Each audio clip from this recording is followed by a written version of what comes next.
हरिः ओं शुक्लाम्बरधरं विष्णुं शशिवर्णं चतुर्भुजं प्रसन्नवदनं ध्यायेत् सर्वविघ्नोपशान्तये। गुरुर्ब्रह्मा गुरुर्विष्णुः गुरुर्देवो महेश्वरः गुरुसाक्षात् परं ब्रह्म तस्मै श्रीगुरवे नमः। नारायणं नमस्कृत्य नरं चैव नरोत्तमं देवीं सरस्वतीं व्यासं ततो जयमुदीरयेत्। ओम श्रीकृष्ण परब्रह्मणे नमः। श्रीमद्भगवद्गीता अदहु पंचमोऽध्यायः कर्म सन्यासयोगः। अम्म ఈరోజు మనము 5వ అధ్యాయము 26వ శ్లోకం కామక్రోధ వియుక్తానాం యతీనాం యతచేతసాం అభితో బ్రహ్మ నిర్వాణం వర్తతే విదితాత్మనాం.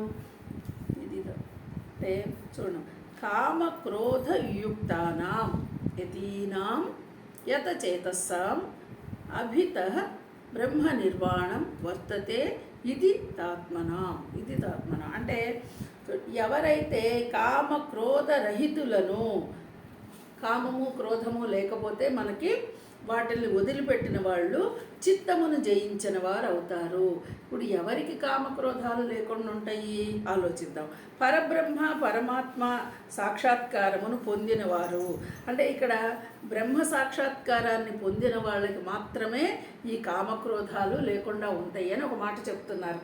అంటే ఈ వీళ్ళని జ్ఞానులు అంటున్నారు. అయితే ఇక్కడ కామక్రోధాలని లేకపోతే పరమాత్మ సాక్షాత్కారం పొందుతారు అనే మాటను మనం తీసుకుంటే, ఈ కామక్రోధాలు నీలో వదిలిపోతే ఉన్నదేంటి అక్కడ? ఇంకా పరమాత్మ భావన అంటే నీ చిత్తశుద్ధి కలిగితేనే పరమాత్మను దర్శిస్తావు, బ్రహ్మను దర్శించగలవు.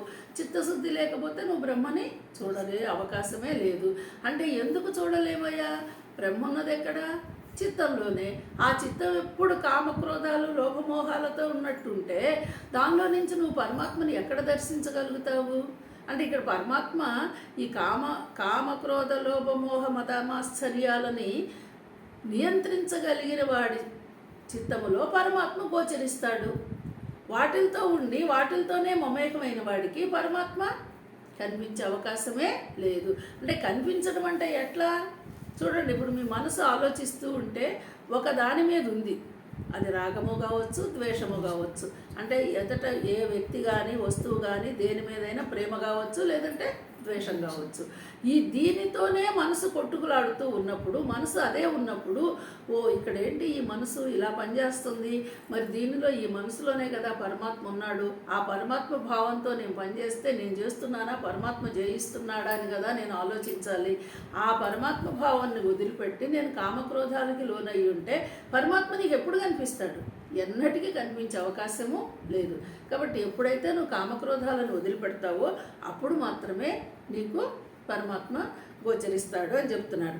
అలాంటి వాళ్ళనే జ్ఞానులు అని చెప్తున్నారు. అయితే అభిత అంటే అంతటి శాంత పరమాత్మ బ్రహ్మయే. చూడండి, పరబ్రహ్మ పరమాత్మ, ఈ పరబ్రహ్మ పరమాత్మ ఇలా రకరకాలుగా చెప్పినా ఇక్కడ ఉన్నది ఎవరు? చూడండి, అంతర్లీనముగా నువ్వు అంతర్ముఖుడు అయ్యి ఆలోచిస్తే నీకు కామక్రోధాలు లేవు అని నిర్ధారణకు వచ్చినప్పుడు అక్కడ నీకు దొరుకుతుంది ఏంటి? ఏమి నువ్వు చూడగలుగుతున్నావు? అంతర్ముఖమయ్యి. బాహ్య ప్రపంచంలో కాదండి, బహిర్ముఖమైనప్పుడు బహిర్ముఖం వాడికి ఎప్పుడూ పరమాత్మ గోచరించే అవకాశం లేదు. అంతర్ముఖం అయితేనే నీకు పరమాత్మ అర్థమవుతాడు. ముందు అంతర్ముఖం అవ్వడమే కావాలి. అలాంటి వాళ్ళే శాంత పరబ్రహ్మ అంటే ప్రశాంతంగా నువ్వు ఉండగలిగితే అందులో నువ్వు పరమాత్మని చూడగలవు అని చెప్తున్నారు. అంటే అలాగే పూర్ణుడై ఉండును అంటే చూడండి, ఇక్కడ కొంచెము మీకు గందరగోళంగా అనిపిస్తుంది. అంతర్ముఖం అవ్వడము, అంతర్లీనమైనప్పుడు ఆ లోపల ఉన్నది ఎవరయ్యా అంటే నీ ఆలోచన ఎక్కడికి వెళ్లకుండా నువ్వు స్థిరంగా నిశ్చలంగా, అంటే కామక్రోధాలు ముందే అయిపోయి నీ రాగద్వేషాలు లేవు, అవి వదిలేసిన తర్వాతే నువ్వు అంతర్ముఖుడు అయ్యి లోపల నిశ్చలంగా చూడగలిగితే నీకు కనిపిస్తుంది ఏమిటి? పూర్ణమయ్యా. ఈ పూర్ణం ఏమిటి? ఈ పూర్ణము శూన్యము కాదు, ఆ నిశ్శబ్దము, ఆ ఆ నిశ్శబ్దంలోనే నువ్వు శోధించగలిగితే అదే పరమాత్మ. ఆ నిశ్శబ్ద తత్వానికి నువ్వు రాగలిగితే అక్కడ ఉన్నది ఎవరు? నేను అనేటువంటి స్ఫురణ నీకు కలుగుతుంది. అదే పరమాత్మ, అదే బ్రహ్మస్వరూపం అని మనం ముందు ముందు ఇంకా తెలుసుకోవాలన్నమాట. దానికోసము ఇదిగో ఈ ముందు ఈ అంతర్మథనము, శుద్ధి ఇవన్నీ చెప్పే మాటలు అవి. అందుకని ఈ కామక్రోధాలను యతీనాం అంటే యతులు, ఇది ఎవరు చేయగలుగుతారయ్యా ఆ స్థితి కంటే? యతులు అంటే అన్నింటినీ పరిత్యజించిన వాళ్ళు అవ్వాలి. అలాంటి వాళ్ళకి మాత్రమే ఈ పరమాత్మ శాంత స్వరూపముగా తెలుస్తుంది. లేకుంటే మనం ఎంతసేపు ఈ గందరగోళంలోనే ఉంటాం. గందరగోళంలో అంటే నువ్వు కామము క్రోధము ఏ పేర్లన్నా చెప్పు, ఈ వ్యవహారంలో ఉన్నప్పుడు బహిర్ముఖమైనప్పుడు ఈ పరమాత్మను దర్శించడం సాధ్యము కాదు. అంతర్ముఖం అంతర్లీనం ఏ మాటలు చెప్పినా ఇది ఆంతరంగిక మదనం జరగాల్సిందే. అప్పుడు మాత్రమే నువ్వు పరమాత్మని అలాంటి వాళ్ళే పూర్ణమైనటువంటి వ్యక్తులు అని చెప్తున్నాడు, వాళ్ళే ఏతులు అని చెప్తున్నాడు. ఓకే, హరి ఓం.